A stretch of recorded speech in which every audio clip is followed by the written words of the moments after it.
Hello, Cowboys Nation. Coming to you live from Tennessee, from the east to the west. We are talking Cowboys everything. And you've just entered the Cowboy Zone. Hey, what's going on, guys? This is Marcus Jones, the Bluff City Cowboy, coming to you live from Memphis, Tennessee. And this is Lambo with Cowboys, y'all, out of Johnson City, Tennessee. And we have a very special guest for y'all tonight. We have the Alabama legend, the Cowboys legend, the defender of the star, the man himself, George Teague. Yes, sir. Yes, sir. I appreciate you guys, man. Thanks for having me on this evening, man. Looking forward to this, man. I've been waiting on it, man. It's great. Man, thank you. We really appreciate it. Yeah, we was talking. Me and Mark just talked before the show. He's like, "All right, we got to block out our fandom here and try to focus on doing this show because, man, we're big fans. So this is real fun, man. We really appreciate it." No, it's all good, man. Shoot, thank y'all, man. For real. All right, I see we got a lot of people coming in. So before we start, make sure you guys go and share this to your personal page. Share it to your favorite fan page. We want to let everybody see this and let everybody know what we're talking about. Please. Really good interview. Trust me. Yes, sir. I told y'all better bring your A game, man. Yeah, bring your A game tonight, man. All right. So, George, before we get started with all the football stuff, coming from Memphis, I'm big on barbecue. And I noticed you becoming the grill king down there. Yes, sir. And I have been to Memphis. Ate a lot of barbecue down on Beale Street. Yeah. And listening to some blues and all that too while I was down there at the same time. But I love me some barbecue. I love Memphis barbecue as well. I think in the South, and it's different from Texas to Memphis and the type of ribs or barbecue that we eat. But I'm more in line and tune to what you guys do there. So that's how I kind of cook my stuff. My sauce is kind of more like that. You know, being from Alabama, man, come on, man. Oh, yeah, definitely. Yeah, nearby. You got it in your spirit. It just came starting to show itself more and more. So my daddy showed me a few things on how to work that grill. Okay. So what's your go-to? What's your favorite dish to cook? Put on the grill. You know what? I mean, if you ask my wife, she's gonna tell you she's always wanting them ribs. It don't matter. I get me baby back ribs probably first. We'll do spare ribs too. But man, I can throw that chicken on there, burgers, steaks, lobster. It don't matter what it is. We can throw it on the grill. That corn. Y'all gonna have me. I'm about to go cook now. I know I haven't eaten yet, George. You make me really hungry. I just had ribs a couple of days ago. Dry rub. Yeah. Yeah, man. That's right. So, and I get that because of Dreamland in Alabama. I know everyone kind of knows about that if you've ever been to Tuscaloosa. So, you got the right kind of sauce when you can mop it up in white bread, just any kind of white bread. And right. Yeah. That's how I know when it's right. It's funny you said that. As soon as you said Dreamland, I don't know if you know who Chucky Dwayne Johnson is. Yeah. He put that up as soon as you said Dreamland. He said, ask him about Dreamland barbecue. Absolutely, boy. Dreamland, you got to go, man. Is Chucky the owner? Yeah, man. So, no, the place, so if you haven't been there, I mean, it's a hole in the wall, the original one. So they kind of expanded out now. If you go to the original one in Tuscaloosa, you better get there early because you're not going to get in. The wait, you might as well just call in and tell them you're going to come pick it up because the wait's going to be about 2 hours long. They got a big old pit, one pit, fire, and they cook it right there in front of you, and it come off hot all the time. So you just ain't going into no regular old, place. It's cooked right then, not thrown in the oven. It's coming off onto your plate. Man, I'm telling you what, bro. It's good, man. It's good. Yeah, it sounds like it, man. Yeah, Dreamland owe me a plug for that right there, by the way. Too. We'll be sure to tag Dreamland in this podcast when we finish. Let them know you gave them some free promotion. Yes, sir. Yes, sir. They got one in Montgomery too. I don't know how far Montgomery is from you guys. That's my hometown. I'm not sure how far that is away from Tennessee, but Probably about 5 to 7 hours for me, I believe. I Like definitely have to check that out. Something like that. That ain't bad, then. That ain't bad. It's worth it. Y'all need to come down and watch it. If you're not coming into Dallas to watch the Cowboys play, you might as well go and get in there and watch Alabama play. I got to get my roll tide in, too. So get that out of the way right now. Yeah, my mom, a lot of my family's all from Tuscaloosa, so I got some Alabama fans in my family. My mom was raised in Tuscaloosa. A lot of my family grew up around those parts before they moved with the Navy. But okay. Well, make sure you tell my son congratulations on their service, too. Appreciate it. I will. Thank you for that. Appreciate that. Mm-hmm. All right, George, let's get into some of this football stuff. I know the fans are ready. Again, before we get started, guys, make sure you go out there, share this. Share it to your page, share it to your favorite page, share it to your personal page. Let's get this thing out there and let's make it go viral. Mm-hmm. All right. So we made some posts asking people to send us questions in. And of course, you know what the number one question was everybody had. Get it out of the way. Ask them about the T.O. on the start situation. You gotta get here about T.O., huh? Yeah. So let me ask you this. Before the game, was there any like extra trash talk, or what? Did something happen before the game that kind of motivated him to do that? Now you know T.O. No, yeah, that's true. Just random. No, not before the game. I think as the game progressed, we really couldn't stop him. He was dominating the field, and they were really handing it to us. So most people don't remember that Darren Winston had got kicked out of the game too a little bit earlier. That didn't help. I was going to bring that up to you.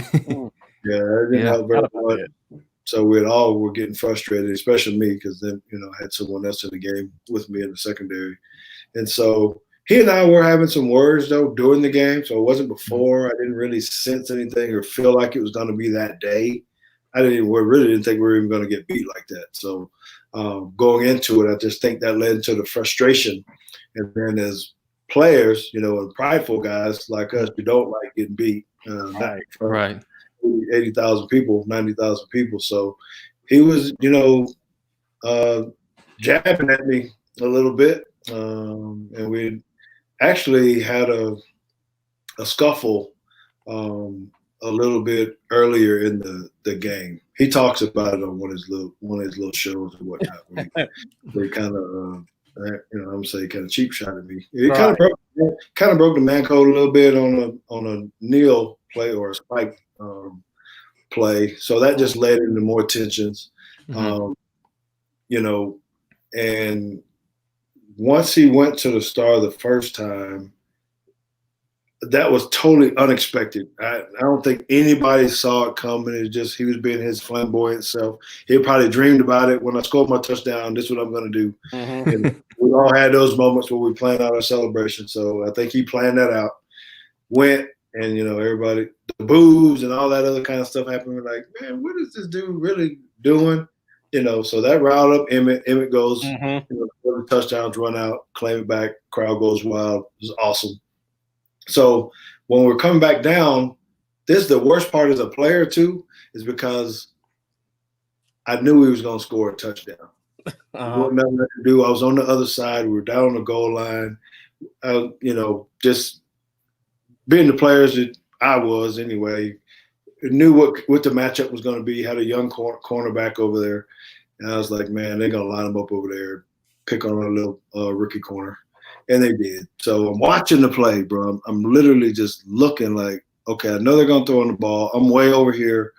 I'm just going to watch and see what he does when he scores a touchdown. Mm-hmm. Not in fandom, but more of what antic is he going to try to do? Right. He'll run the fade. He totally torches the corner, catches the ball. And it looked like, because I'm still watching him, and I thought he was just going to do something to the crowd right there. Yeah. And then you see him change his mind and take off. And right at that moment,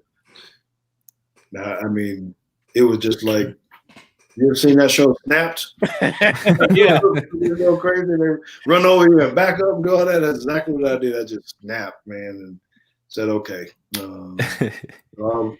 Went after him, and really, I totally forgot that I was in the stadium, and it was just, enough of, all right, this can't be happening at this moment. So I can't tell you, man, how happy you made me and my family that game. I was sitting at my grandma's house. The whole family was there. We was all watching around the TV, and we was just yelling. Everybody was cussing about T.O. Everybody was mad about the first time.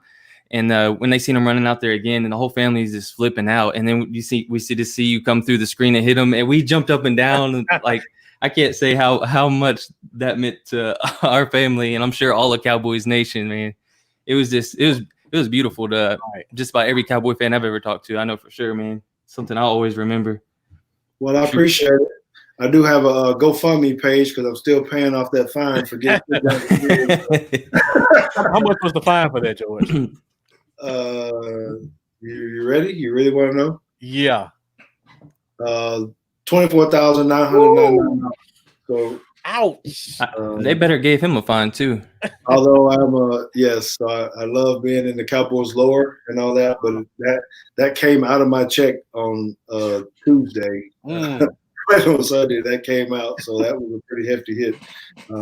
But fellas, I'm telling you, I would do it all over again. That was part of it. It wasn't a big deal. I learned a lot about myself then, learned a lot about other players then, and it's almost, it's 20 years later. So here we are still talking about it. That's what makes you a Cowboys legend right there.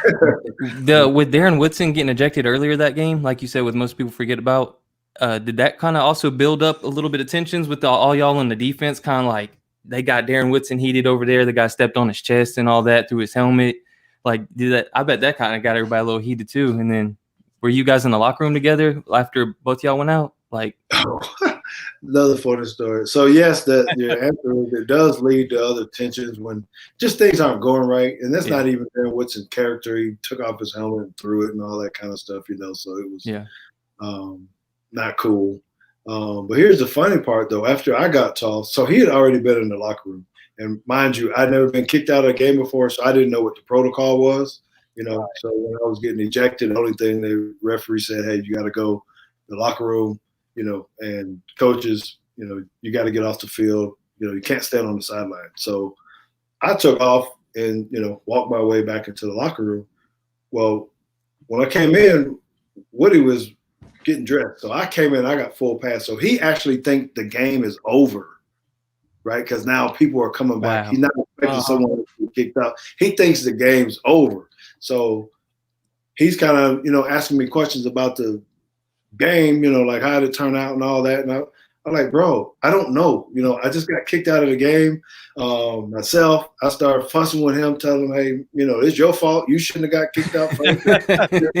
So we're kind of having a little back and forth now, because I'm still, angry. So then I decided to go ahead and leave. That's why I messed up too. I didn't know I was supposed to stay in the locker room till after the end of the game, wait for coach to come address me or whatnot. I thought, well, there's 2 more quarters of football left. That's a good hour and a half. I'm gonna go ahead and hit the bar and get up out of here. So I left, and I didn't really realize how big of a deal it was until I was watching on ESPN that night when they kept showing it over and over and over again. So Cowboys on the main stage and everything just stays on the TV for weeks. That's right. But it's all good though, man. Me and T.O. haven't talked. With 0 conversations. Oh wow! Oh really? Even when he came to the team later? Yeah, I tried to talk to him. I did try to talk to him, but he didn't. Holding a little grudge, man. Yeah, he didn't have any desire to holler at me at all. But I did try. Hey, at least you tried, man.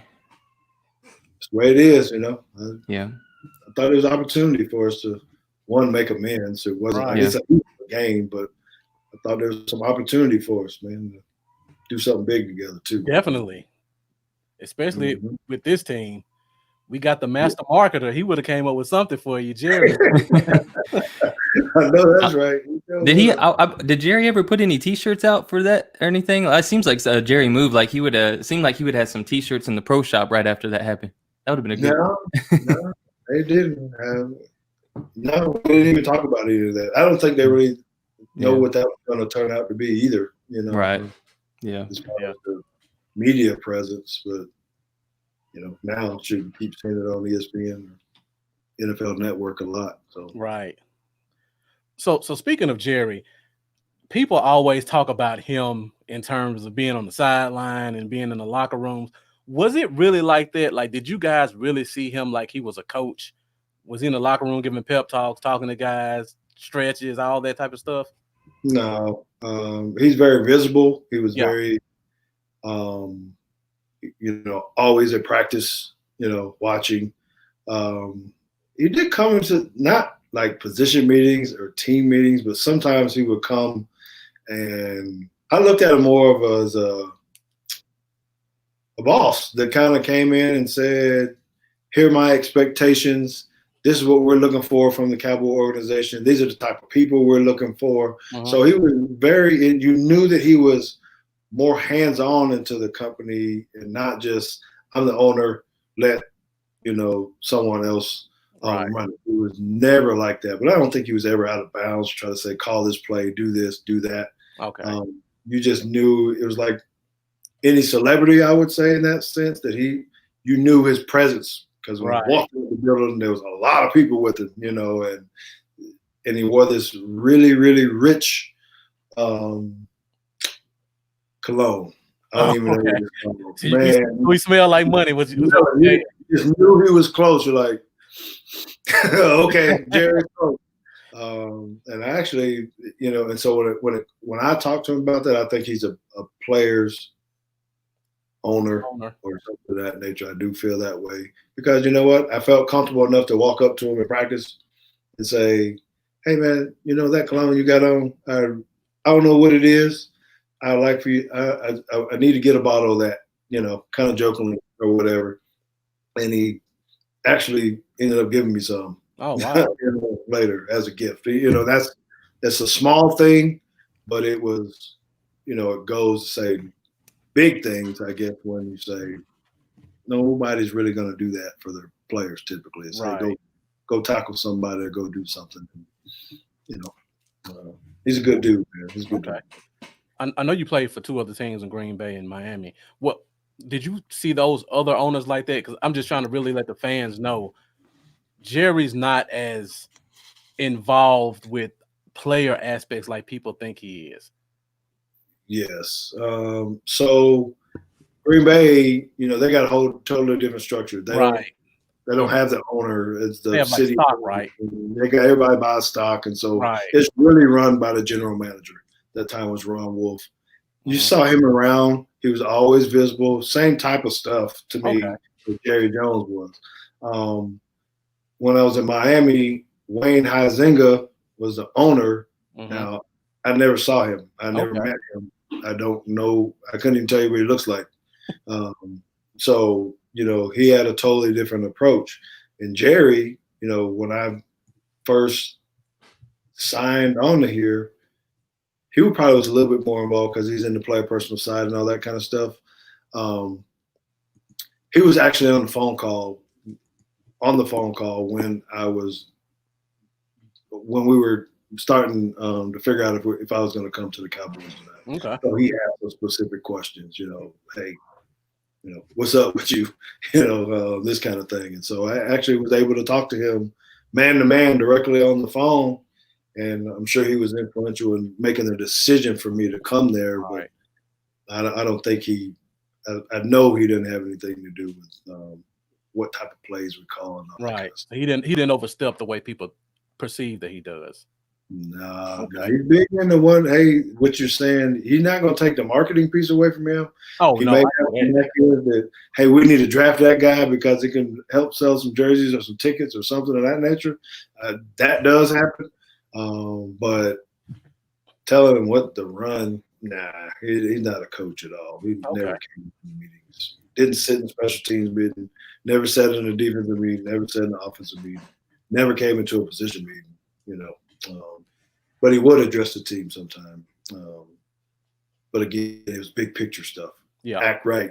All the stuff that you would do. Don't do that. Let's do this. This is what we stand for. This is a brand. And you got to be a part of my brand. If you can't do this, you can't be on our team. So, and I know during that time we had a lot of guys that need to hear that. Woo-wee! That's a whole nother show right there, George. I don't know. I think it's real cool that you came in when Switzer was there, but you still got to play with Jimmy Johnson in Miami. Mm-hmm. So was and then you drafted with Mike Holmgren in Green Bay. So you've been around some great coaches. Do you have a favorite coach between all of them? I know you played with Holmgren, Jimmy Johnson, Barry Switzer, Chan Gailey, Dave Campo. Mm-hmm. So you got to play under quite a few coaches and few Cowboys coaches. That's true. And when you go into the Packers stuff, the coaches under Mike Holmgren, most people don't know, included Mariucci, John Gruden, Andy Reid. Yeah. It was Marty Morningwig. All head coaches somewhere else. So Dick Geron. Anyway, to answer your question is now, who am I closest to now, though? Who do I use as mentors and stuff like that? It's actually Mike Zimmer is the guy that I say that I liked I like Mike Hogan for certain pieces. I like Jimmy, and that's why I really went to, I thought I was going to like Jimmy because I didn't play with him. And that's why I really wanted to go to the Dolphins, why I chose to go there, but then he and I bumped heads. We didn't get along. That's why Did you ever get a vibe from Jimmy at all in Miami, where I know he wanted to be in Miami? He'd always wanted to coach there. Did he show off a vibe while there? Like he kind of missed being a part of the Cowboys? You ever get that vibe from him at all? Like maybe he would have, kind of missed being in Dallas? No, I didn't get that.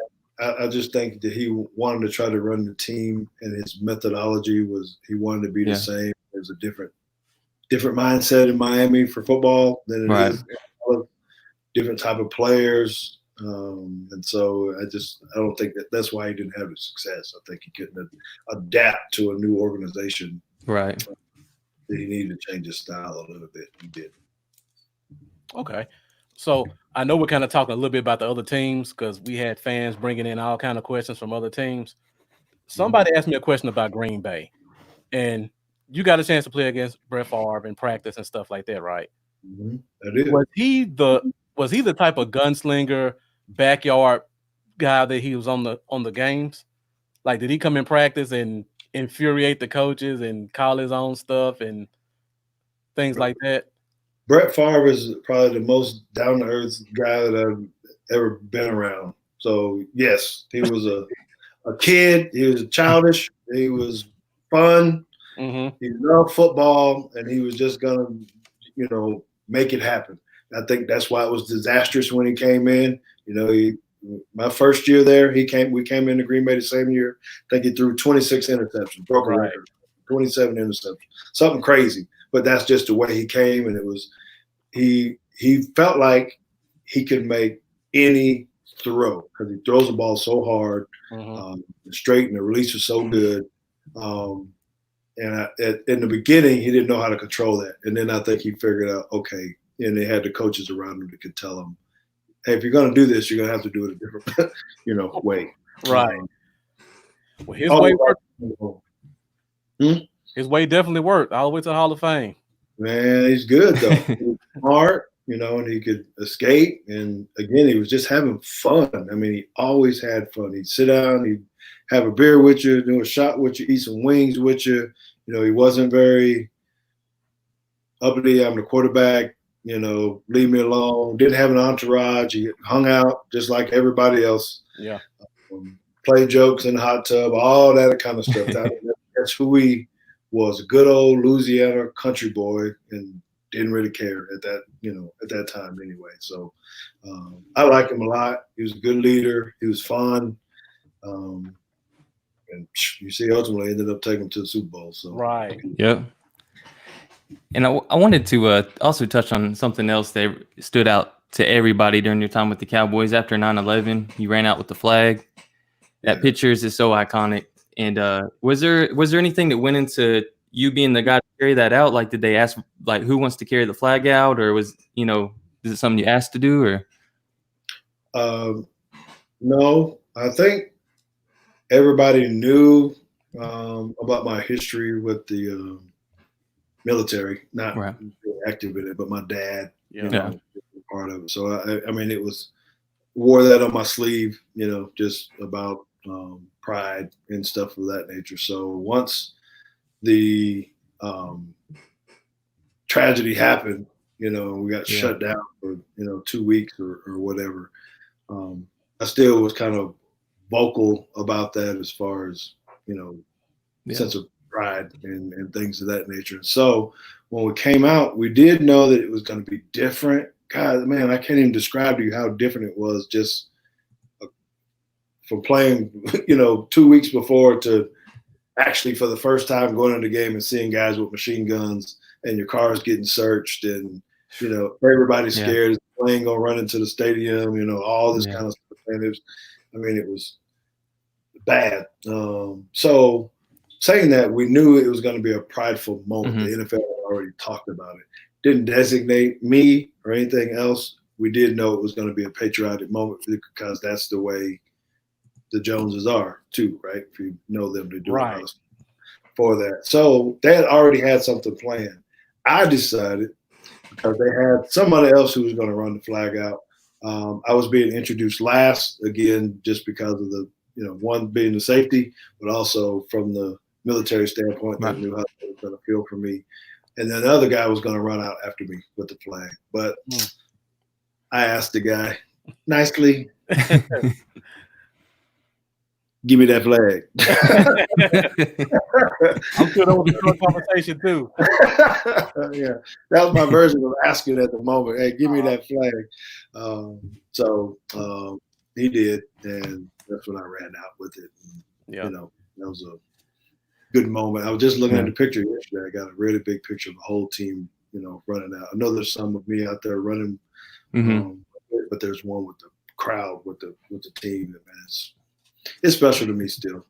It's a beautiful picture, man. Yeah, it's a great moment. Yeah, we actually had a flag run on the show last week. Yeah, when the Cowboys. So, did you have any problems with that flag? Did the wind catch it? Yeah, no, it wasn't that time. That was fine because I knew I was in shape, and I do follow the flag running that you're talking about on Instagram as well. So I do know those guys. I got a lot of pride for what they do as well. But in 2016, I believe it was, the reunion when Dallas was playing the Giants again on September 11th. It was actually on the date. Cowboys asked me to come back and run the flag out again before the game. I don't know if you guys saw that or not. Yeah. So I've been retired forever.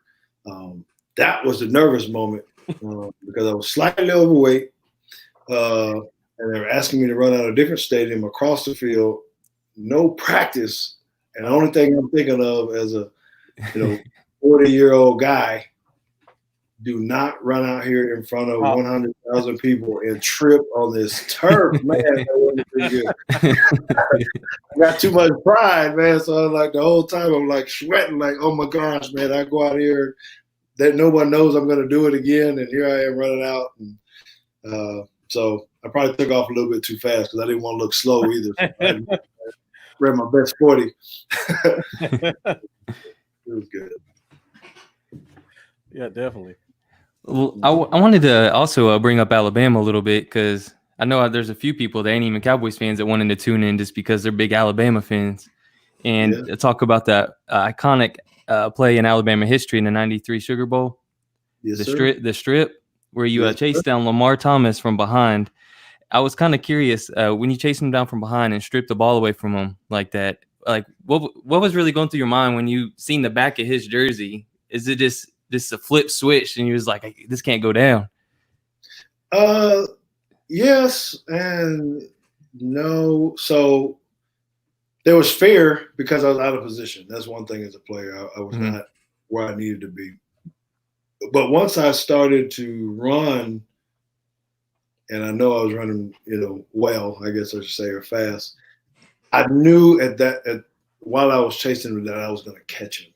So that changed my mindset because I was gaining ground so fast. I knew I was going to catch him.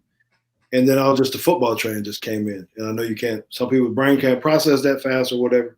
But then it was, hey, just get the ball. So I wasn't even really thinking about it. Was instant fear, got to go get him. Oh, now I'm going to catch him. Oh, I'm going to catch him. Now take the ball from him. So once I got the ball, it wasn't even to try to take it and grab it. That part was the act of God, that piece. It was more just get the ball out, do all your strip drills. If you look at it, if you go back, it looks just like you just yanked it right out. Yeah, but I was actually just trying to hit the ball down to make it go on the ground. And just the way it happened, it went down and it came back up into my face. So that's when I let it go and grabbed the ball and said, "Oh shit, I need to turn around the other direction." So now was the D-line really offsides? Because I rewatched that a few times and I don't feel like I seen anybody going offsides, or is he just lined up offsides a little bit? Lined up in the neutral zone. Man. Yeah, the right. He's a linebacker, actually. I was the linebacker. Standing in the neutral zone. That's why they ended up letting us run the play. They threw the flag at the beginning. So even though you didn't get the ball, hey, you still stopped the touchdown. So just a big of a play. And then you got your first pick six that game. I sure did. I was tired too, man. I had interception, man, too much energy. That is the first game in my life that I ever had to put on an oxygen mask. Oh, really? So, you see them linemen putting that thing on. I did. That was a big, as a player, in the national championship. Right. And especially the way it was then, there was only one game on to get a pick six. That was like, my dream. That is what I dreamed about. That is what I visualized all week. Man, get the interception, take it to the house. Get the interception, take it to the house. So once that happened, it was just my emotions. I was going to have my TO moment. I'd already made up my mind what the celebration was going to be, but I couldn't execute it. And if you actually watch that, you could see I was trying to run away from the guys. I was telling them, get off me, get off me. I'm trying to do my little deal. But couldn't get them away from me, so I never got to do the celebration. Yeah, hey, then that carried right over into Green Bay for you, the pick six. It wasn't the longest return or something like that in postseason history, I think. It was 101 yards, interception return. 101 yards. Look at you doing your homework over there, boy. I had to hit the. Actually, I was probably too much in my young years at the time, so I had to hit up the Wikipedia on that one. But I was just like, wow, 101 yards. That is something. And like you said, you've been waiting for that pick six. You get it, and then as a rookie, 101 yards in the playoffs. And then I think the first year with the Cowboys, you had one in the wild card too against Minnesota, I believe. And then you come back to the Cowboys a few years later, get two more. Yes, do you have a favorite pick six out of the bunch, out of Alabama and NFL? Your all-time most memorable pick six, the one that meant the most. Not a lot of people could even say they have multiple pick sixes. So. I know, man. That's a major accomplishment in itself. Oh yeah. Okay, so I'm going to talk about two. I'm going to tell you what my favorite one is, but then I need to say about another one. Okay. Just because you're a fan group or whatever. I'm going to say that the one in the national championship was probably my favorite one. It was one game, national championship, 1 versus 2. We weren't supposed to win. We were underdogs. Everything just made it to where nothing like that was supposed to happen for us. So, grabbing that, the circumstances, I wasn't even supposed to be on the guy. That's a whole nother backstory. We were misaligned and all that kind of stuff. So it was just my time, I guess, that, hey, I was put in that position to be able to make that play. I played the Tennessees. It was a good football move. I knew exactly what he was going to run. It's kind of like what I was talking about with T.O. again. I knew what he was going to run, Right. where he was going to throw the ball. I just said, I'm going for it, you know, regardless. If he did anything different, I probably would have got beat for a touchdown. But they didn't. So he threw it right in my chest and touchdown. So that's probably my favorite. My second one that I'll say that is really up there to me, and it goes back into when you leave a team maybe or whatnot. But I intercepted, when I came to the Dallas Cowboys, I actually intercepted a pass from Brett Favre and back for a touchdown to win Nice. That was so that one was, and I never had an interception return like that, I think, where it was, I mean, nobody was even close to me. It was just, you know, I got the ball and I was gone. I literally could have walked into the end zone. So that was, you know, like a big moment, you know, because I got to talk to my old teammates at the same time. Oh, T, you so damn lucky, you know, all this. They always say that when you make a good play, though. Yeah. Plus, I took the Dion Primetime thought he was going to get the interception, but I ran in front of him because he was trying to catch it like it was a punt, and I ran in front of him. So, man. I'm glad you brought up Dion. But before I get my Dion question, somebody wanted to know, what was that celebration you were going to do in Alabama that you said that your teammates didn't let you do? Oh, look at y'all! You got good fans out there. Pay attention. Yeah, man. Yeah, good question. Is that Jeffrey? Yeah, Jeff. Good question, Jeff. So, Jeff, what I was going to do was, I'd already dreamed it up. When I scored my touchdown, I was going to strike the Heisman pose because Gino Chiesa was the Heisman. So I'd already made up my mind when I got in the end zone, I was going to pop the Heisman pose. But they couldn't get me in the room, so I couldn't throw my leg up without getting knocked down. That would have been classic. Miami was the godfathers of over excessive celebrations and taunting and all that, so that would have been perfect in that situation. Oh yeah, man. They didn't know what hit them. We got on them too fast. That's literally, and you know, we were too good, man. People didn't really realize how good we were. And Miami had that mystique: bad boys versus good boys, whatever they said. Convicts versus, you know, Catholics, Notre Dame kind of stuff. So, you know, we had fuel on our back just to, you know, say, dude, we should deserve a little bit of respect here. We haven't given up 30 points on defense. We're efficient on offense. David Palmer running touchdowns back all the time. Yeah, you know, which he had a big one in that game too, and you know, that was just an amazing game. One I'll never forget. The feeling, the fans, and I say that to every fan out there, whether you're a Cowboy fan or Alabama fan, Green Bay fan, I can tell you, if you don't take anything else, if you think or if you don't think that you fans really make a difference in the game and the way people play, you're wrong, because we really do feed off of the energy. So if you're in there, you're not paying attention, and everybody quiet or whatever else, or people moving or whatever, I mean, fans can create the momentum of a game as well with a play, because then the crowd gets loud and the DJ starts playing the music a little louder. Things like, you know, the cheerleaders dance a little bit harder, coaches start a little bit louder, everything just starts going berserk. So, you know, you Cowboy fans, when we do get back in, I don't care if we're 50%, 75%, you better be there. Get louder, Cowboys fans. Y'all be slacking with that big screen. Sitting down watching. Y'all need to get up and go crazy, man. Like, that's right. And that stadium's so big, you know, 90,000 people. We need to get loud. It takes a lot of energy to make that place loud. And I've been in there when fans have been going crazy, and it's just happening. You can't hear. But it needs to be like that all the time. It doesn't matter who you play or what score you do. When you came to Alabama, you came as a cornerback. Is that right? When you came into Alabama, was there a part of you that wanted to try out free safety, or was it that coaching thing where they wanted to try you out at free safety? Yeah, no, I was kind of pointing to that. Okay. I'm gonna pat myself on the back a little bit. I was a pretty smart football player as far as understanding coverages and whatnot. And so a lot of times where maybe the safeties who were supposed to make the calls to get people lined up weren't getting it, I was making the call from the side. Right.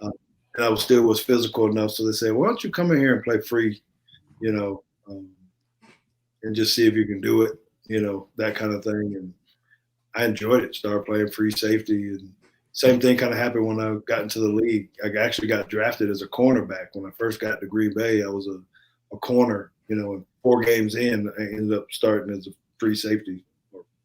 4 games in, started playing as a free safety. So it's awesome, man. Versatile. Yeah, let me say this before you go, Lambo. Yeah. I gotta show my fanhood right now. This is why you are my favorite safety in Cowboys history. You are one of the original modern day safeties. Like when guys think about the 90s, you think about Steve Atwater and you think about Rodney Harris and the guys that laid the big hits. But then guys like yourself and Merton Hanks and Darren Woodson came in, and you guys could cover like corners, and you could hit, and you could play center field. So just kudos to you, man. You were a great safety during that time, and you helped bring the position to more of where it is today. No doubt. I appreciate that too, and that means a lot. Just in the context of the timing and the year, because football used to be different a little bit. Just the formations. So there wasn't a lot of guys like us that could do both, where you didn't have to come off the field and pass the situations or something of that nature. And I prided myself on that. I wanted to be a good cover guy. I didn't want to safety. If they asked me to cover the slot, oh my gosh, that is like frightening when you have to, cover Andre Rison or Eric Metcalf or somebody like that. You're like, man, I can't, how are we going to cover this dude? But so I worked hard at it, that I needed to be, I thought that brought value. Hey, he can do both. If you want to go put him in the corner, we can. If we want to do that. And that's why in special teams, I beg, hey, put me out here on the edge, on the corner. Let me be a hold-up guy, because I can jam this guy all the way down the field. You really want to do that, Teague? Man, shoot, let's go. So that's the kind of guy. You're kind of guy people love to have on their team, man. Yeah. So when you started actually being considered a safety, who was the guy you kind of looked at to try to model your game after? Did you have a guy you watched tape on, or somebody you kind of favor more? I did. I actually grew up like a Ronnie Lott. Okay. He still was a bigger hitter kind of guy than like you said, but I really liked him, and I liked Bates. I think his name was Patrick Bates. Played at Texas A&M, came in, went to the Falcons, I believe.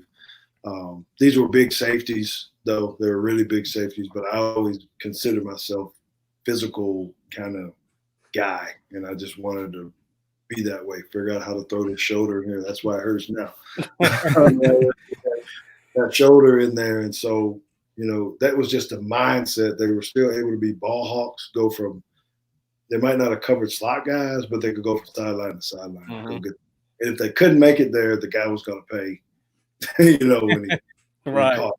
So that was my mantra, that if I can get numbers to numbers, sideline to sideline, like those guys, I would do it, so yeah, just a lot. Who's the toughest guy you ever had to tackle? That's easy. Barry Sanders was his name. I can see that. I'll put you on skates, man. Whoa. Bro, you have no idea what that is like, to have to try to tackle a magician. With pads on. That is the only guy where coaches said really didn't even try to give you no technique on how to tackle it. It was just try. Just go dive, to take your shot, don't slow down. I mean, that literally was the coaching. Make him go sideways so someone else can get him. You're probably gonna miss him, And the first time, I got to tell you, it wasn't the first time, but one of the times I played against him, It was in Milwaukee, so I was playing with Green Bay. He was with Detroit. We're actually playing in Milwaukee. Needless to say, so I'm a prideful guy like that, right? No one ever hit Barry Sanders. Now I was going to be the first guy in the history to ever get a solid hit on Barry Sanders. That was my goal. I was a sneaky kind of safety. Yeah, I can hide behind linebackers and wham, do this kind of deal. So I already knew what play it was going to be. So it all sets up perfect. I'm like, all right, when he runs through this on this play, they run the stretch play all the time. When he comes through this C gap, I'm going to light his butt up. I'm going to time it up. Woo, man, I'm running the play, or there he's running the play. I got the defense. I'm seeing it, and I'm salivating. I know I'm about to hit it. I closed my eyes. I laid out. I mean, I was for this funny. Ooh, get him, right?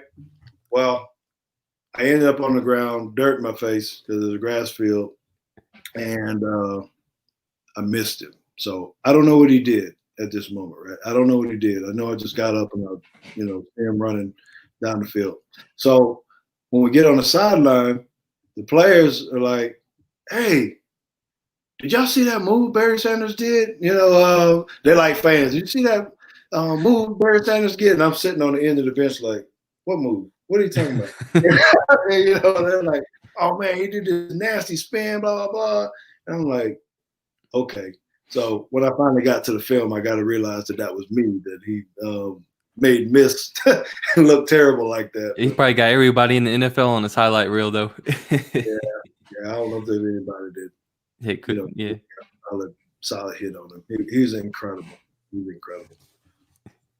Yeah. So speaking of Barry Sanders, you played with another great running back in Emmitt Smith for Dallas, and somebody had a question: how was it trying to play against him in practice, and did you ever get a clean hit on him in practice? Boy, if you hit Emmitt in practice, you're going to get cut. What are you talking about? One of the fans asked the question, so I had to ask. I knew the answer to that. Yeah, no, that was not allowed for that to happen. Now, certain people, coaches will allow you to hit their starters or whatever in certain periods or whatnot, but it was, you don't hit. No Emmitt, no Aikman. You don't hit Emmitt, you don't hit Aikman, you don't hit Michael Irvin. Yeah. Michael Irvin might hit back. Yeah, so you kind of knew what the standards were. So no, never had any big hits on Emmitt. Guys hits on him again. So I got a different dynamic because I played against the guys when I was at Green Bay, because I played against the Cowboys 3 years in a row, I believe. And then came to the Cowboys. Yeah, and played with them. I got to see all facets of how they work, how they played, what the differences were, and I can tell you that until you actually get here and get in the locker room and be around guys like Michael Irvin, and Emmitt, and see their work ethic, you can see why they're in those Yellow Jackets. Why Troy Aikman is in that, because they all practice like the game every single play. There was never a moment where they weren't trying to figure out how to beat someone and how to be the best. That's why I'm glad I came to the Cowboys too, because it elevated my game. As good as I might have been, once I got here and you saw the intensity, the seriousness of wanting to win, the will to win with these guys, it elevated my game. And so I tell people, although I've had great experiences of the teams I've played with, my football game was the best here at the Dallas Cowboys. And I know it's because of the guys that I was around. Now, you spoke about the offensive Yellow Jackets, but you actually got to play with a couple of Yellow Jackets on defense, specifically in the secondary. So how great was it knowing that you had a guy like Deion Sanders in front of you, and then you had a guy like Woodson right beside you, just three great players at one time playing in the secondary? How special was that for you? Man, it's awesome. Anytime you can cut people off the field and just say, most people are going to play 11 on 11, and we're going to play 10 on 10 or 9 on 9. That makes it, that's like a safety's dream come true. They don't even have to worry about that out there. And, having some people like that, you can't, I don't even know how to describe that when a cornerback, guys, let me tell you, everybody, y'all listen to me. Deion sat me down my very first day when I came in as a safety and gave me specific instructions on what he wanted me to do. Didn't matter what the coverage was. George, I need you to do this, not that. Mike Zimmer would say, George, you can't do that. That's not the defense. You got to be here. Dion would take the Sharpie, the pen, the dry erase it. George, I need you over here. I don't care what Zim's saying. You do this. So it was automatic a grand conflict like that. It was all in fun and love, but it was cool because then we built a trust too. And he could say, even though George, I'm telling you right now, don't cover the post. This guy told me this. How many corners ever told you, don't help me with the post? This guy was so fast. He said, don't help me with the post. I'm going to bait him. He's going to think I got him beat. If he runs a dig, just go ahead and jump it. It'll be yours. You get to pick. You be the hero. But he's not going to do that because he's going to see you. He's going to throw the ball over your head, and then I'm going to high step. And that's exactly what happened. He let him beat him. The guy would fake like he run a dig. I jump it. He run the post. I'd be terrified because I'm thinking about all the things Zim said, like, man, I was supposed to be in the post. And then I look back and I see Dion go over the guy's back, grab it, start high stepping and going the other way. And then I became a fan, like, yes, I can imagine, man. That'd be something else playing out there with Dion, man.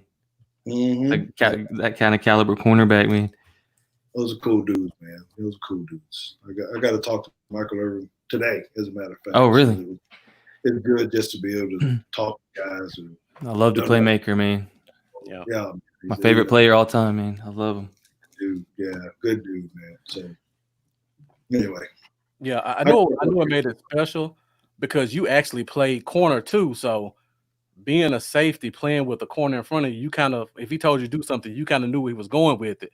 So most people have their assignments and they kind of stick to them, but with your football knowledge, you kind of know he's going to make the right play for you. Yeah. Well, and I think that's some of the stuff that we're probably missing with our current team. I don't know that in the locker room. Yeah. But I think there's not a certain level of trust. I think, playing within the team structure, but if you're not communicating on how we're going to do, it's no different than playing pickup basketball. How many times you say, hey, I'm going to fake this way and go over here, or whatever. And it might not, it's within the scheme, but not really, just see me, I'm going to get open. And that's kind of the stuff that we had, sometimes Woody would, have the look, like they do on offense, like, hey, this guy go in motion, get my back because I'm going. I'm blitzing or whatever it is. Well, that ain't what you're supposed to do. Just take me, I got you. And so then there was a little bit of trust there to say, okay, I got your back. I know what you're doing. Just make it work. And, and we were very good with like that. That was Kevin Smith doing the same thing, Charlie Williams. It didn't matter who we had it. We had the ability to say, we know what we're supposed to do. We know what the weaknesses are, but we also know what their weaknesses are. If I can go make a play, that's why we had more turnovers. Why we were, had where, last year or the past couple of years, we hadn't really been good with getting interceptions and all that. That's a bit of gambling and risk that you got to take that I don't think people are necessarily doing consistently because they're worried about getting beat as opposed to about wanting to make the big play.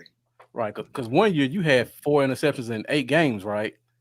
Yeah. If we had a guy that had 4 interceptions in 16 games, we probably put a statue for him in front of the stadium. Right, yeah.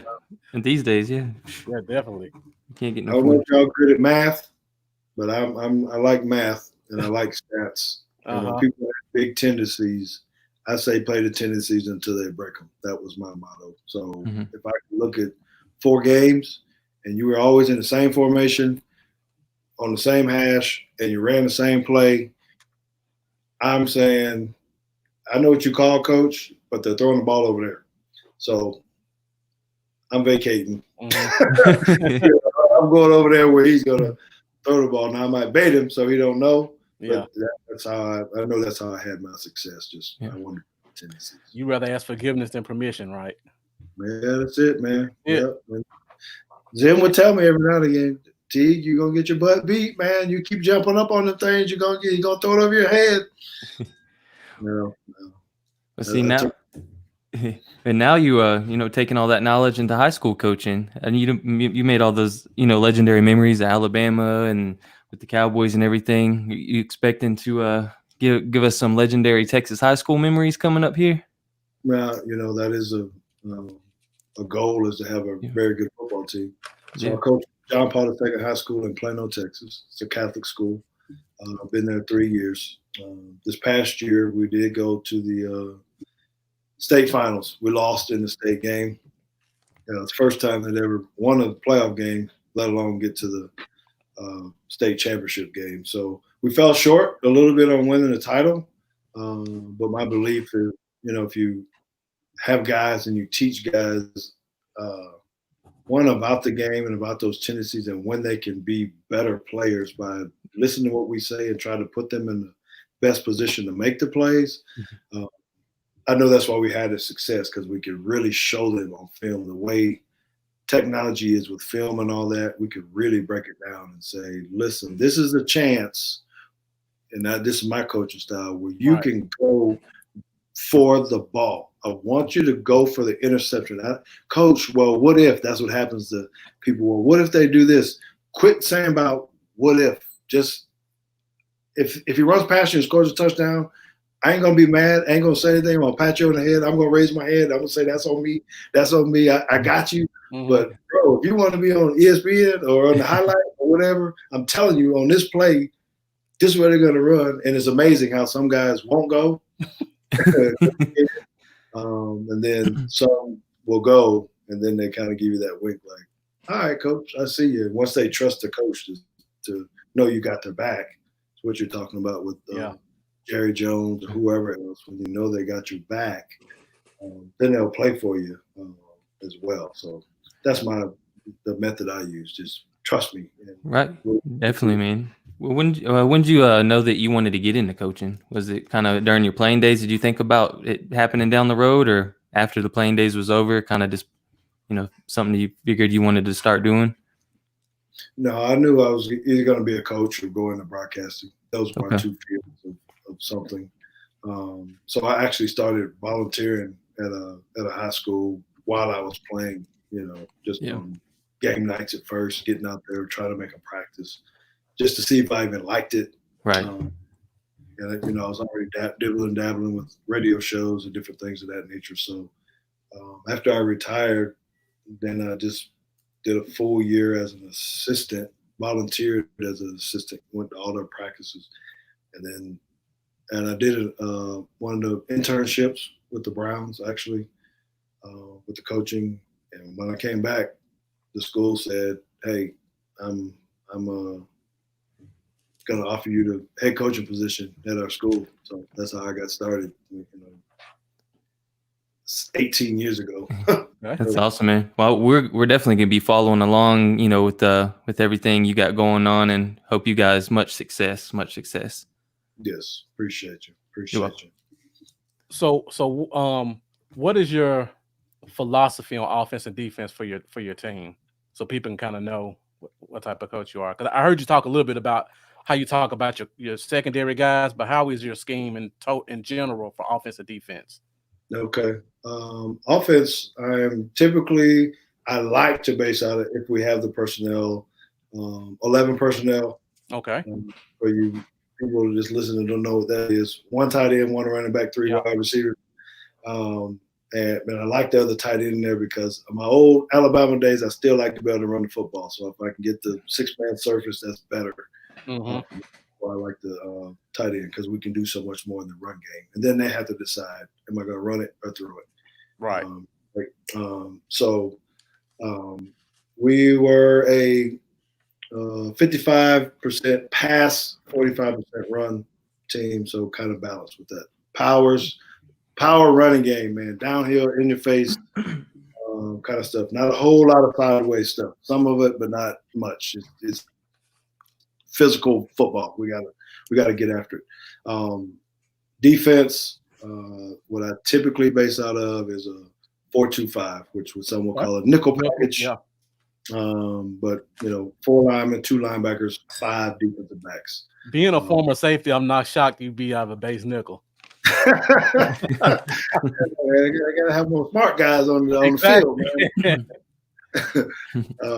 But actually, I think it's better just with the way, I don't know what kind of football they play in Tennessee with you guys, but out here, it is definitely more spread football. So a lot of teams have 4 wides all the time. So you have to line up in some type of nickel or dime package. So I just built that in here that this is our base. If you're going to line up in it all the time, then I can add another DB, but trying to cover 4 wides with 3 linebackers on the field. Yeah.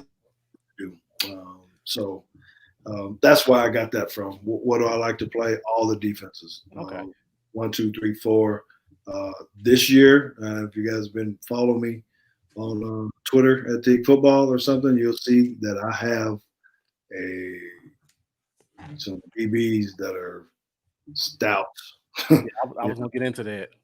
Yeah, we got 2 that already have offers from from LSU, Texas, Baylor. So we can blitz now and know that they're going to get covered up. It's good.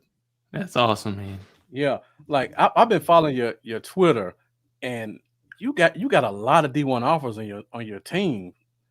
So what's your secret sauce to make these guys be so successful and get that notice? Because people who don't know, Texas football is legit. Like this is almost like Division II college level, right? When you play Texas football, and to have as many D1 guys as I've seen you post is amazing. So what's kind of your secret sauce? So, okay, first of all, I've got people that are around me. I have 5 other guys on my staff who played in the NFL. Oh wow! Okay. So, yeah, the level of training that our kids are getting is not your normal just high school. Some guy that said they want to coach. I think that's attractive to colleges because when I tell them my quarterback coach is Seneca Wallace, they go, "What? Oh wow! Hey. Guy, yeah." And I'm like, so if you're worried about if my guy's getting trained up, yes. Yeah. All right, I'm moving out to Texas in a few years. Bring my 6 and 4-year-old out there because I need to bring them up in that DFW football, man. Give them a better chance.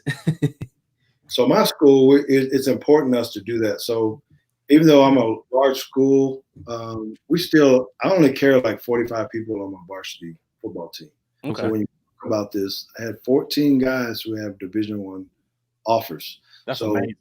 You do the math and the percentages on that. That's like 1 in 3.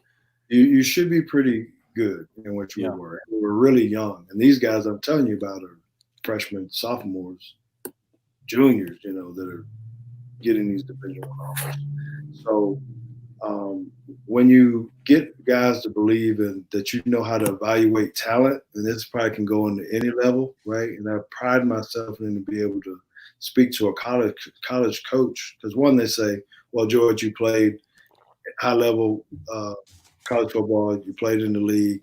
Surely you know what talent looks like, and then I can have that real conversation and always honest with them. And I have to tell my parents and my kids about this. I'm not going to lie about the kid's talent. When I show it, I'm going to be able to talk the same lingo. Hey, where his pad level is, how well it break, what his change of direction is, what is, how good are his hips, ankle flexion, whatever they need to know. I can get in that talk, and then they go, okay, so you think I need to go on this guy? Yeah, you should. Right. If you got the spot, we're gonna have the spot on your roster. So yeah. I work with another guy that has the same stuff. How big is social media? You guys know it. We're pushing this out on Facebook, and hitting each other on Instagram, and we're hitting it on Twitter, YouTube, I know, everything. YouTube. I know what this means, right? So I'm telling my coach, a designated coach, he's a Twitter guru. I'm learning from him and all that kind of stuff. Hey, man, promote this stuff out. Get these huddle things out on Twitter. Coaches are on there too. Say good things, do different things, push the information out. And oftentimes, coaches hit us up. Hey, can you send me your prospect sheet? I saw you made the tweet. So I'm already reaching people that I probably couldn't have got on the phone because they're watching Twitter feeds right as well. So, yes, that's why at teaguefootball.com, I have a lot of high school kids following me. I have a lot of colleges that are following me, a lot of Alabama fans, a lot of Cowboy fans, a lot of Green Bay Packer fans. So for all y'all listening, I do have to apologize because you're watching a lot of different feeds. You're watching Alabama Cowboys, John Paul II High School, family stuff, barbecuing, all out of one feed. I'm not going to get 5 different Twitter handles because I don't have that kind of time to do that. So you're going to get, all kinds of different things out of my feed. And hopefully good. Hopefully you guys like it. I throw some jokes in there every now and again. Keep doing what you're doing, George. I enjoy it. We definitely enjoy it, man. So I looked on your list on your Twitter. I've seen a lot of D1 commits. I haven't seen anything in Alabama. What's going on with Coach down there? Well, I guess I haven't sent Saban the right kind of vodka or gin or Crown or whatever it is that he needs to drink because he want to go. They've been in on some of our guys, but they just haven't go. Alabama's a different monster. It's like Clemson. It's like Ohio State. Some of these it takes a very, very, very special dude to do that. And they're when I talk to them, and I'll say it about Bama, they do this. Now, George, it's the same stuff. What kind of guys we like at Alabama now? Is he one of those dudes? So I'll have to be honest with them and tell them, Okay. No, he might be an Ole Miss dude, but he's not an Alabama dude. Hey, George, that was Ole Miss. That's where Marcus went to school. I went to Ole Miss, George. Oh, yeah. He played Ole Miss, and he can't play Alabama. Howdy. Hey, George, you don't mind if you can just let us get a couple more questions in, like 5 more minutes. That'd be great. You hear that, Grammy? My Grammy's an Ole Miss fan. So guys, if you have any more questions for George, I'm about to run through mine. Make sure you put them in the comments so I can get them out there that we can get them to answer. So we talked about Alabama a little bit, and I want to take it back to the current team. We finally got one of your guys from your alma mater that plays in the secondary. How'd you feel about the Trayvon Diggs signing? Oh yeah, I thought it was awesome. I thought he was actually going to go in the first round. I thought he was going to go earlier than that. Definitely. So I did. In my draft board, I had him up. I kept missing because I was like, man, I don't know why this guy's slipping. What's going on? I don't know what happened. Yeah. But I'm glad he, ended up with us because the Cowboys. I mean, I'm here to tell you, fellas, I've been disappointed in our secondary play for years. Yeah. With the Cowboys. I'm not saying the guys have been bad. It's just been – I thought that has been our weakness, that we couldn't make the big play. We couldn't get the turnover. We couldn't get the interception. So it was frustrating truly as a defensive back, like you said, just to watch it go, how come we can't get the doggone ball? Is it the coach? Is it the scheme? So when the guy got a guy like this that I know is going to be more aggressive to the ball, and got the cover skills needed, the speed needed. It was exciting, even more exciting when he said he's going to put on number 31. Yeah. I was going to ask, have you reached out to him and formally introduced him to the 31 Club yet? No, not yet. I'll hold him accountable. I'll catch it when I get down on the sideline or whatever. Got 2 Alabama guys added to the secondary this year. Yeah. Yep. Got Quinn Dix coming in too. Yeah. I think he's that hybrid guy that you were speaking of right earlier, Marcus. That I think he can do both. He's skilled. He finds his way to the ball. I know he's bounced around a little bit, but I look at him kind of like myself almost. He played on a couple of different teams. Maybe just hadn't found that total niche, maybe with the coach or something to really see who he is. But he's a smart football player. Right. He was a first-round pick for Green Bay too. Yeah, I think that's why he's gonna end up being a tremendous asset to our team, to our secondary. Because one, he's gonna get guys lined up. Right. He can play free, or he can get in that slot and come down. He can get sideline to sideline, all the stuff I talked about. And he's going to have some more trust with his Bama boy out there. Right. So I think it works well. Yeah. Replacing Chris Richard, I think might help a little too, because some of them secondary guys from this team, well, George Loca, and who else was it? I think there was you remember that, Marcus? They said what was it that Richard said about what? About the secondary safety? Yeah, I'm drawing a blank. There was something that George Loca said. Oh, you're talking about when he said they didn't want them to play out of position. That was it. Yes, that was it. To play in the spot, you play this technique, or you stay true to the scheme. Yeah. So, I think Al Harris will help a lot. No, yeah. I mean, I think we're in a much better position on the entire defense. With the Cowboys, I'm worried about, if there's a worry I would say is, can we stay healthy though at linebacker? Is Vander going to be okay? Is Sean Lee going to be able to play without getting that hamstring? Is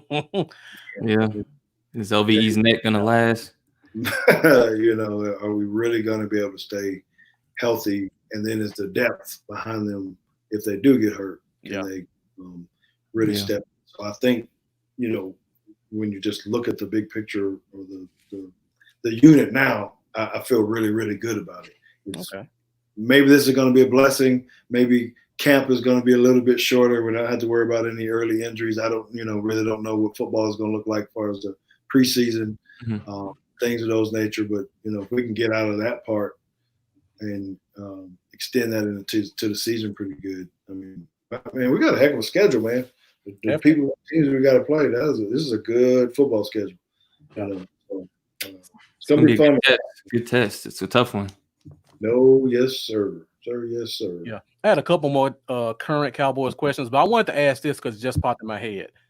In college, you wore 13, and in the pros, you wore 31. Is there any significance behind the 1 and the 3 for you? Yes. Like how they look together? No. So it was family tradition that we wore 13. All my brothers wore. I got 6 brothers, 2 sisters. As athletes, 13 was our family number. Okay. So anytime we got the opportunity where I could get into it, me being the youngest child and the only one going into college to play. So it was pretty much word in high school, just a tradition. So when I got to Alabama and they said, what number do you want? 13. What? You want number 13? Yes, I do. That's what's up, man. When I first got to Green Bay, they had number restrictions. It's changed now, but I had to get different number restrictions. So that's when I just flipped. Well, if I can't get 13, give me the 31. So that's how I started. Okay. So you were carrying on the family tradition. That's awesome. Mm-hmm. All right, let me get back to. I got 2 more questions about the current Cowboys. Now, one of them is when I watch the games, my biggest concern or issue I have is guys don't turn around and find the ball. Is that something you can coach, or is that one of those things that a guy just has to know? No, you coach that. Okay. You can coach for them to look to the ball. That's what I teach as a we call it the look and lean technique. I mean, that's what it is. And there's a technique to do that. That's the way I was taught. I believe it. You can do that. But there are also other people, even at Alabama now, where they don't teach that. They teach hands, don't look back at the ball, because it takes more time and technique to actually try to look and lean and make sure you don't separate from the guy. So it's easier to teach it, just run with the guy, play his hands. I hate it because you don't get to make the plays unless you're playing zone. Yeah. You can teach, turn around, look at the ball. It just takes some work. You can't. Sometimes people have a knack with it. People don't play football in the street no more. They don't know how to do it. So you got to teach them how to do it. Yeah, times have definitely changed, and you can see it when you watch. Just speaking of times changing, I have a theory. I think guys are sometimes afraid because of social media, and they don't want to get burned, so they rather make a play on the ball than turn around and miss and get a long touchdown. Do you think social media has anything to do with like guys not wanting to be on the highlight as much as back when you played, when a guy wouldn't be afraid to take a chance? I would say you're onto something there, and I would say it's even bigger than that.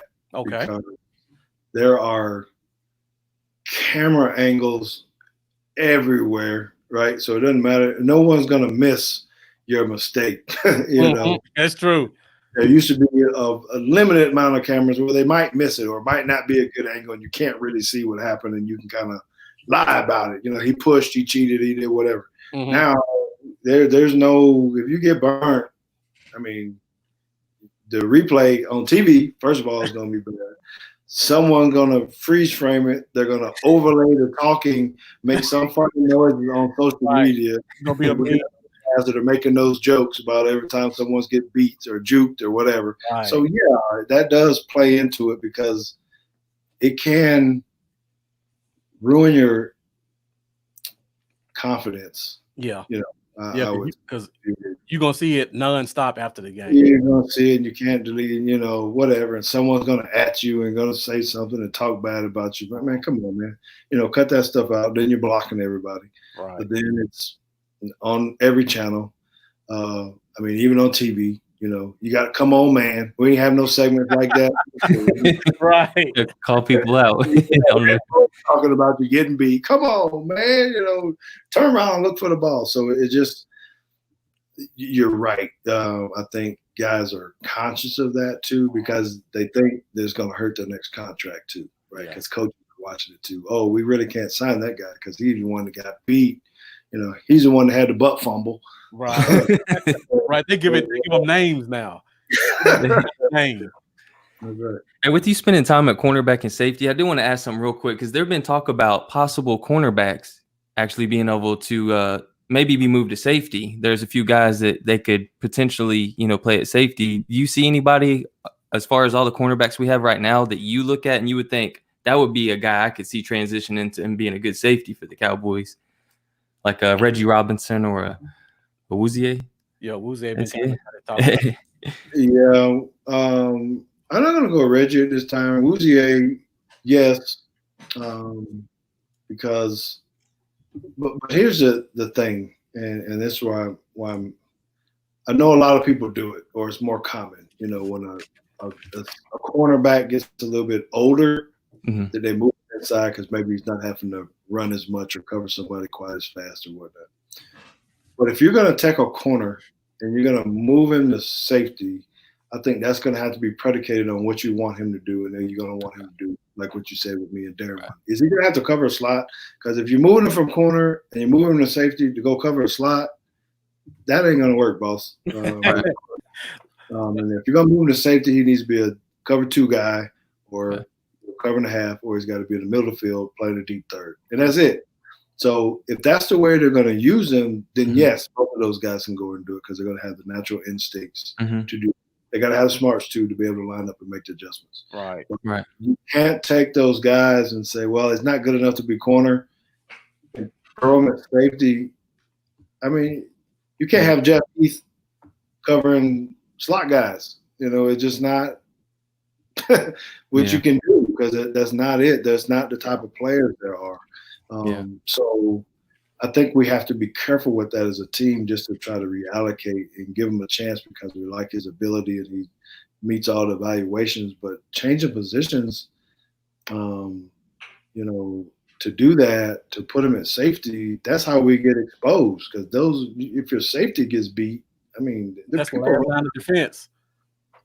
You can't cover just because you move in. Don't mean you can cover Travis Kelce or Bluff or somebody like that. Man, them dudes know how to run routes too, and they, you know, and they fast. I mean, Zach. Yeah. I mean, I'm having a hard time covering Zach Ertz. You know, tight ends get faster and faster. You can't cover, and they're 250. You know, so they're gonna push off on you. They're 265. They're running 4.6. I'll post you up. No, man, you got to have a different mindset. So no, I'm not in favor of that move. They want to do that, but again, I don't know what they're going to run on defense. Right. Yeah. All right. Got two last questions from the fans in the comments, and then George will let you go. And thank you so much for staying on with us, man. Man, I know you have a lot to do with practice and training camp starting, and we appreciate taking this time out with us. First question, I don't know how we didn't get to this because we cover so much, but someone asked about the Vikings game in the playoffs, and they were just wondering, like, what was your thought process going into a game when you had 3 turnovers on 3 straight possessions, specifically the one where you knocked the ball out of the Vikings receiver's hand? Okay. So the 2 pieces of that, right? So if people don't know how I ended up at the Cowboys the first time, right? So you got to give me a minute to say this, right? Take your time. The floor is yours. So when I was with the Green Bay Packers, first round draft pick, most people don't know I got traded from the Packers to the Atlanta Falcons. Wow. Right? Most people miss that. They're probably not even on Wikipedia or whatever it is because I wasn't there for 3 weeks, right? Because then I got cut, right? So that was a pivotal point in my career on what that was going to go. So I was able then to sign on with the Cowboys the first time when I wore number 30 because Brock Marion had on number 31. Couldn't get, so I wore number 30. And so that was a year I had a 1-year deal. You know, that's when you start to get a little bit maybe sour or not really into the team as much, right? And probably more into self, admittedly, right? Had 1-year deal, didn't know if I was going to be there, signed late. So anyway, I felt like there was a lot that I had to prove to about athletic ability. Hey, what can I do? What can I play? And I always know the biggest stage is when you get into the playoffs and you get to do things, right? Mm-hmm. So when I first came in, I wasn't starting, same stuff. I then ended up getting in a starting role and said, okay, now this is my time to be able to shine because I got to sign another deal, right? So people always talk about contract years. That was a contract year as well. So when I got this opportunity, I wasn't saying that, hey, I'm going to make a play every 3 games, three plays back to back to back. But once Ant Lee was running in for the touchdown, same thing like Lamar Thomas running up, he wasn't taking care of the football. Mm-hmm. Now, he was on the 1-yard line. I didn't have time to try to take it. You know, it was just natural instincts again. Strip the ball. That's what I've been taught forever. Boop, punch it out. It goes out the back of the end zone. Turnover, you know, touchback, we get the ball back. Next play, you know, or next series, once we get back out there, big running backs coming through. You know, I just felt like I always needed to take the ball. That's just the way I was taught. Man, if you're running, you don't have the ball secure. We call it tackle takeaway. That's what I would call it. Tackle him and take the ball away. So tackle, knock the ball out, turnover. Then Brad Johnson decides he wants to throw to Chris Carter. I guess he's underestimating my speed and athletic ability. And I've been waiting for him. I run in front of him, you know, go take it back for a pick 6. So, you know, that is by far my most memorable pro game. Just, you know, for selfish reasons to be able to do that. That's, you know, I'm saying this in a humble way, but to be able to do that, you know, especially when your back is against the wall and people are saying whatever they're saying about you, you can't hit, you can't tackle. You know, he got traded, he got cut. Is it even worth being on the Dallas Cowboys team? You know, so that was a good personal game for me as well. And I know that's why that led to me signing the deal with the Miami Dolphins, you know, later. Yeah. All right. So we got one last question. Actually, it's my mom chiming in. She's a huge Cowboys fan. All right. I know you watch a lot of football and you're familiar with the history of the team. She wants to know who your 3 favorite Dallas quarterbacks are. 3 favorite Dallas Cowboy quarterbacks. Troy Aikman. For sure. Yeah.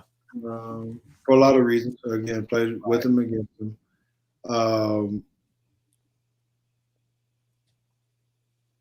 I'm gonna go.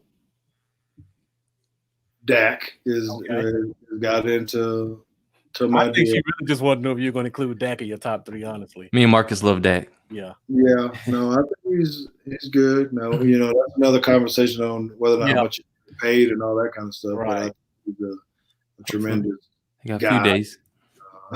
Yeah. I could go back older days, but I don't know. I can't say that I followed the Cowboys all of my career, but I really, really did like Tony Romo. Okay. Yeah, me too. Because of style, he reminded me of Brett Favre. I think that's why I liked him, just because he just seems to ad lib and do stuff. Like, man, how did he do that? And he didn't necessarily win the games, or he always had some kind of bad mistake. But I still think, I like him because he's an athlete. He's the one that makes stuff happen. He's the one that can go out and do things that I dream of, going out on the golf course and trying to shoot a 70. I was like, man, this dude is for real. I don't know if you ever seen Tony Romo play basketball, but good Lord, this dude could hoop, man. I've seen some of the videos of him playing ball. Yeah. Man, dude, so I'm like, golly, maybe you should be something else. But what did he not do? Huh? I said, what can he not do? Yeah, now he's a pretty doggone good the best. broadcaster. Yeah, right? best one out there. Yeah, so I mean, so that's my 3. All right, I love it, man. Lambo, if you don't have anything else, George, I want to thank you for your time.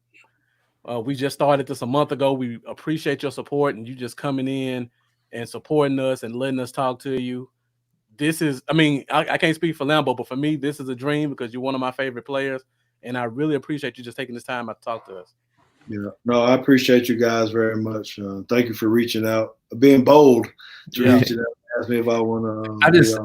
I didn't even think you would respond, honestly. I was just like, I'm gonna try it because I was just like, my family would love this too. This would be a great show, and like I said, you were like a hero to us, man. When I was a kid, it's just one of my favorite memories of my family together, just cheering you on, man. So yeah, we just really appreciate it, man. And thanks for staying on so long too, man. You stayed on for a while with us. We appreciate that. And, God bless, man. Yeah. Well, thank you. I'm going to be calling y'all for some advice too. So you better answer my DM when I call back, and I'm trying to get some. Oh, you know it. Whatever you need, I got you. Right. Yeah. Because this is sharp on what you guys doing, man. I appreciate it. I wish you guys all the best, with this endeavor you guys are having. You guys are doing a tremendous job. So thank you. And I'll see you guys around the social media world too. Right. So, hey, y'all go win the state championship out in Texas. Yes, sir. Yes, sir. Thank you. And now that camp is in Dallas this year, hopefully I can get out there to watch some training camp, and I hope I can come watch you guys practice as well. You know what? Bring your goodies on. Maybe we can do a live set out at my school, in my office, or my weight room. Don't tell me that, George. I start packing stuff up today. Yeah, I just bought a minivan, Marcus. We can make a road trip with this. Load it up. All right. As long as you don't wear no orange Tennessee Vols stuff. Oh no. Or any Vanderbilt stuff, or Memphis Tigers or Tigers or whatever they are. None of that. I just live here. I'm not from here. You might not like my team. I'm a Gator. I've been a Gators fan since I was a kid, but I'm in hostile territory in Tennessee. Being a Gators fan, they hate it. I'm in tough territory here. Gators. I get enough Gator stuff, and I really don't want you to wear the Ole Miss stuff out here either, because I won't. if I go anywhere, it's gonna be all Dallas. Oh yeah. All right, okay. George. Before you go, can you let everybody know your social media, where they can follow you at? Absolutely, man. I appreciate it. Hey, man, y'all want some fun, man? Y'all come hang out with your boy at Teague Football. It's Teague. You see it on the screen. Teague Football on Twitter and at Teague Football on Instagram. I don't do the Facebook just yet, so you guys have to come out there and reach me there. I do appreciate that. If you guys can come holler at me, come give me a follow, and we'll have a good time. All right, guys, this is George Teague, Cowboys legend, safety, currently high school coach and AD. Man, best of luck to you. Best of luck to your team, and we'll be talking to you soon. Okay. I'll talk to you guys later, man. Thanks. See you, man. God bless. Man, that was awesome. I don't have any words other than that was awesome. Man, George really gave us a lot of good information. I feel so blessed that he stayed on with us for an hour and a half. That is crazy. Yeah, I know. Someone like George Teague. That's Right. awesome, man. I really lost track of time because the conversation was just so great and it kept flowing. Right. And I appreciate everybody who stayed on with us. I hope you guys enjoyed it. I hope you guys shared it. Let us know what you thought about it. Put your comments in the comment bar. Yeah, I let a little bit of my fandom get to me at some moments there. Kind of having some brain farts, guys. My bad. Yeah, I did the same thing. Having some brain farts. I mean, it's just crazy. I just try to stay professional about it, but then I think back to it, just loving watching that guy on the field as a kid. Is awesome. Yeah. Hey, what's up? What's up, Colonel Bill? Thanks so much, guys, for sharing and for watching. And were you doing the phone lines? You want to try it? You want to try it? Anybody want to do a call in? Anybody got a call in question or want to call in just to say something real quick, make a statement or something? This is our first time trying it, so bear with us. I'll put the phone line up. So hopefully the phone lines are now open. This is our number on the screen. So let's get one of you guys to call in so we can talk about the George Teague interview. Give us a few of your thoughts. 615-422-5833. So we'll keep it open for a few minutes. Hopefully everything works well. So you'll be kind of our guinea pig for this, whoever calls in. Lambo, can you still hear me? Yep. I can still hear you. Okay. All right. This is our test trial for the first call-in line. Yeah. I see we got a call. Let's see who this is. Hello, 934.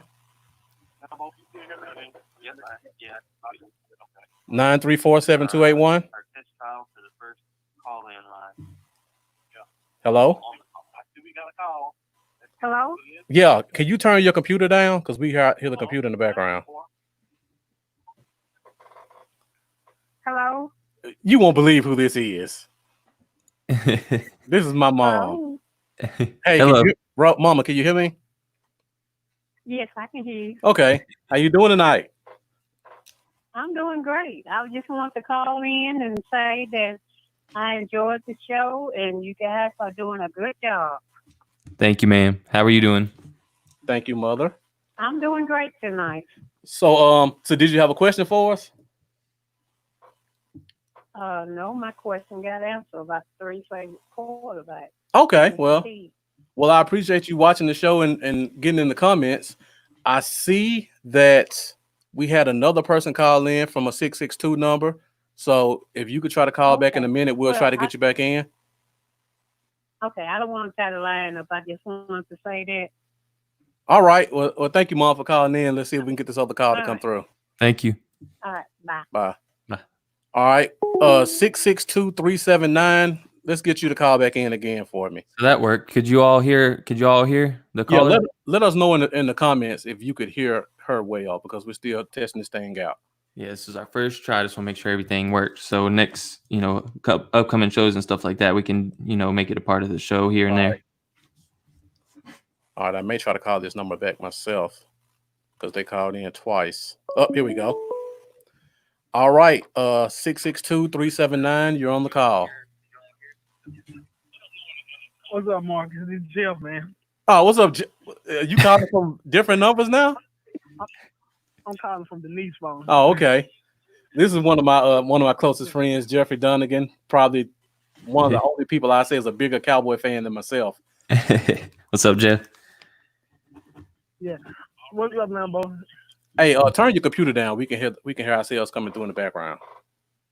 Okay, I'm going in the bathroom. Yeah. All right. You got a question for us? Or you got a comment about the interview? I enjoyed the interview.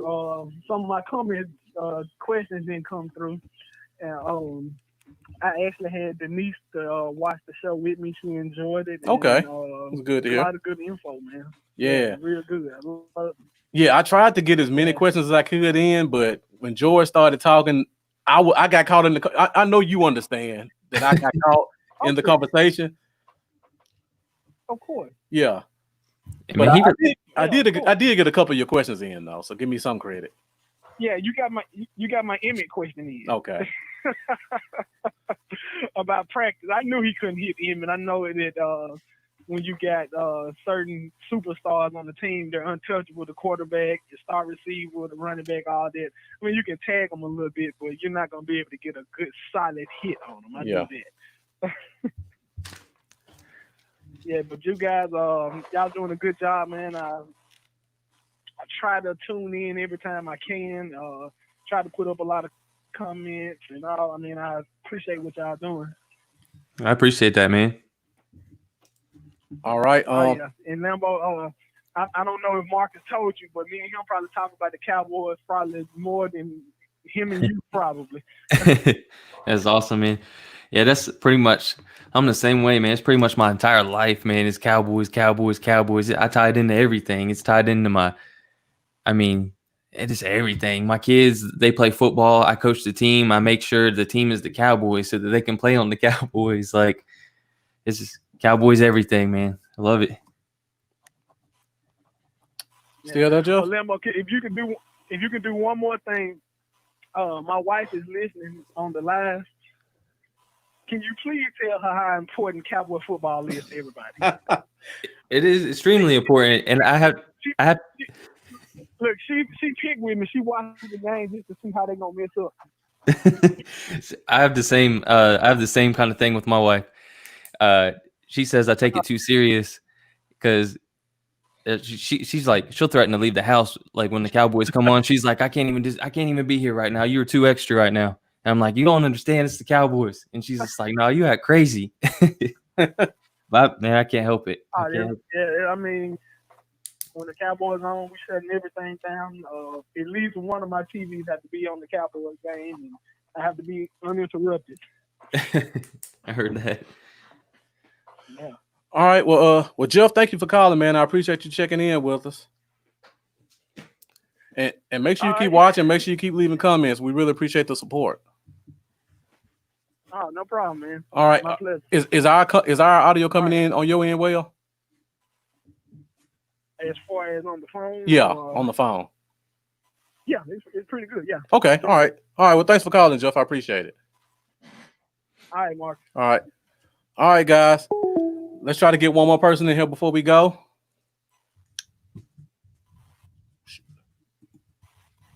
So if anybody's out there wanna ask a question about the Teague interview, any question in general, hit the phone line up 615-422-5833. So man, there were some really good stories, man. Definitely. Like he got really into depth, and that was awesome, man. Just talking about him and Woodson in the locker room, just every little extra thing that happened that he discussed, man. I'm gonna go back and have to watch the whole episode just so I can, because man, that was just some really in-depth stuff. It was awesome.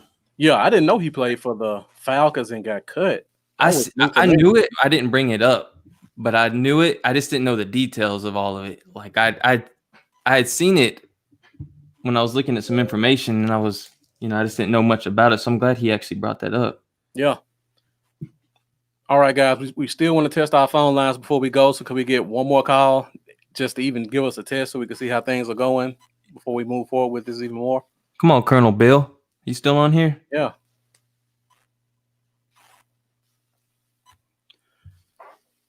So I don't know if you guys noticed, but we tried to update our background. So let me know what you think about the new background in the comments. Tried to add a little bit more of a Cowboys flair in it, put some more stars. You see our cash apps over our names. So like I said before, we're trying to keep this thing moving, trying to get it bigger and better. Oh, yeah. We want to give you guys the best product possible. So if you like what we're doing and you want to support us, make sure you hit us up in our cash app so that we can keep adding on to what we're doing and making things bigger and better. Yeah, I'd be able to add more streams and support the phone line and everything. Man, I just had a brain fart. I know how it is, man. I'm still in that. We just really talked to George Teague. Right. Like, that just happened. Yeah. For an hour and a half. I know. God just talked to Michael Irvin yesterday too. I wanted to be like, I almost was like, hey George, you think you can talk to Michael again and maybe get my favorite player to come on for a few minutes? But I was like, I better not push it. All right. We got one more call. I don't know why my people keep calling. I think I know who this is, so I may have to hang up on them. I don't know numbers off the top of my head. Who am I speaking with? Can you turn your computer down? I knew this was you, Lee. This is one of my friends that's a 49er fan. Oh, I had a feeling because I seen it in the comment, and I was like, yeah. So you said you just wanted to test the phone line. Okay. Jeff and your mama was kind of low though. Okay, I appreciate that. Okay, so when the 49ers show gonna be? We played the 49ers week 12, I think. Is that it? I don't have the schedule in front of me. It's somewhere around there. So once we get into the season, our goal is to do a show on each team. And during certain weeks, when it's a big game, we plan on bringing in somebody who does a podcast on their team. So it's going to be kind of like a Civil War type thing where you get it from our end, you get it from their team's end. And hopefully we'll get to the point where we can start taking calls and getting fan perspective from both teams. So, yeah. Yeah. Wait till we play the Niners. Did you hear the whole interview? I probably missed the show, but I'm gonna go to that game though. Okay. Did you catch the interview? Well, I missed the interview, but I'm gonna go back and watch it. I try to rewatch all the episodes. Okay. All right. Well, we appreciate your support. Y'all doing a good job though. Thank you. Thanks, man. Appreciate that. All right. All right. Talk to you later. Oh, Lee, you still there? Yeah. We also gonna do a fantasy show too, so you can learn a little bit more about fantasy football. Man, I don't want 3 trophies. I just had to throw that in. All right. Talk to you later. All right. So yeah, I think the phone line is working well, so I'm looking forward to using them more. Good. I might have to bring out Cowboy Dale soon, man. People get mad at me. Yeah, people can put it in the comments. Yeah, I know, man. I couldn't just bust out Cowboy Dale in the middle of talking to Teague out of nowhere. I don't have my mullet on me, nothing, man. But I'm gonna do it soon, guys. Those that want to see Cowboy Dale. I think at least once a month we got to have a Cowboy Dale segment where we ask him questions about the team. Yeah, I'm gonna have to. Yeah, we'll do like a random day once a month or something where you interview Cowboy Dale about current situations or topics. I like that. Hopefully he's available. Yeah, I'll hit him up and see if he can get on the show soon. Yeah. So we're almost at an hour and 45 minutes. A lot longest show ever going. So everybody who's still with us, man, thank you for rocking with us. We appreciate your support. 100%, guys. So I don't know if you guys know this, but on Saturday, tell them about it. We got RJ Ochoa with Blogging the Boys, the national blog website is going to be coming in. He's very in tune with behind the scenes with the team. So he's going to give us a lot of information about what's going on right now, things that we don't know about. And he's going to give us his perspective on just different Cowboy topics that are happening. Hopefully something comes up that we can talk about this new.